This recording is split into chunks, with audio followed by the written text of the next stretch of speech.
No offering goes to heaven. No offering goes to heaven. Every time we gather offerings in this church, it is men that spend it. Hello, people.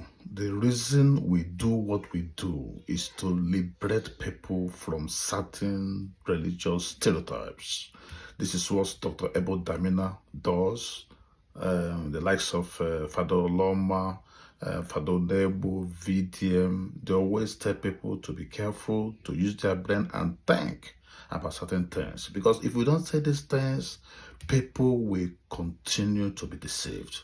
That's why we do all these things. We are not trying to attack any religion or any pastor or any man of God. No, we are trying to ensure that many people who do not know are not deceived by these preachers who use Bible or other things to hoodwink people into believing what is not true.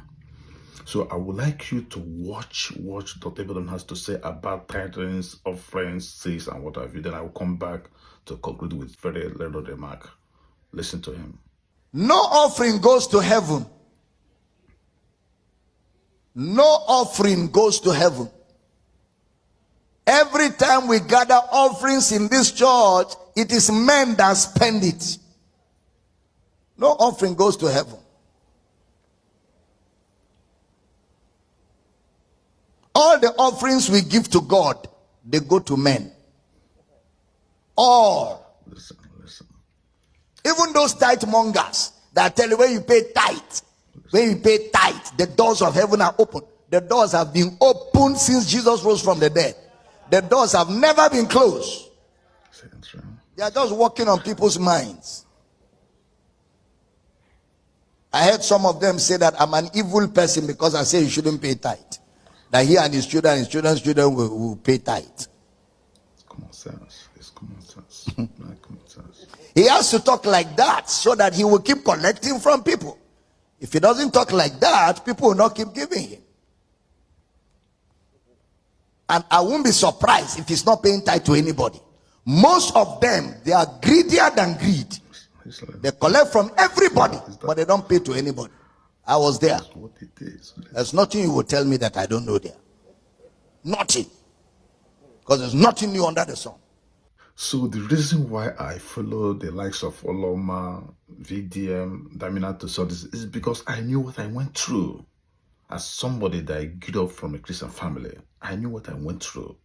When I was growing up, I was told to do this, do that, pay your tithe, so you see, do this, do that. All this is what I do. We are just trying to help men of God survive. It does not mean that when you give money, the money goes to God. Or you pay tithe, or you sow seed, money goes. No, it is men that use that money are paying.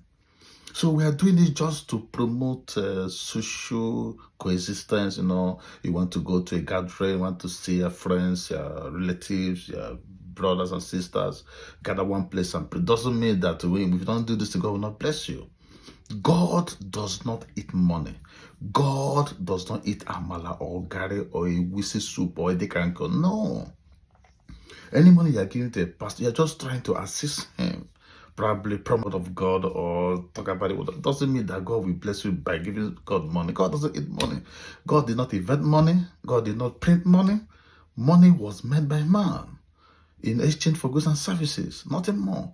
But these people that are using these scriptures the way they like, we come and tell you, if you don't pay your tithe, you wouldn't prosper. If you don't sow your seed, God will not bless you. This is wrong.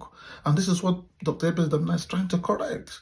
And we grew up with this mentality that if you don't give, you wouldn't prosper. If you don't sow your seed, you wouldn't prosper. If you don't spare your tithe, you wouldn't prosper. These are wrong doctrines. The only way you prosper is by being productive. You must acquire a skill. You must know what you're doing. You use your brain, put your hands into something and produce something. That's why the likes of China, Malaysia, Norway are all doing well without paying tithe or sowing seed. Elon Musk, who is the richest man in the world, is not paying tithe. Neither is he sowing seed. These are the impressions we are trying to bring to bear so that people will know that this is what they should be doing. If you want to give because you want to give. Don't give because when you give, God's going to bless you. No. We want to correct these wrong doctrines that have clamped people down for many years. People have wasted their resources, wasted their hard-earned money, trying to make God to bless them by giving the money back to the man. Okay, now, why can't that pastor ask God to give him money directly? Why is he asking you to pay money? This is common sense. When we talk about this, people don't understand. Well, let me forget it. Do have a good day.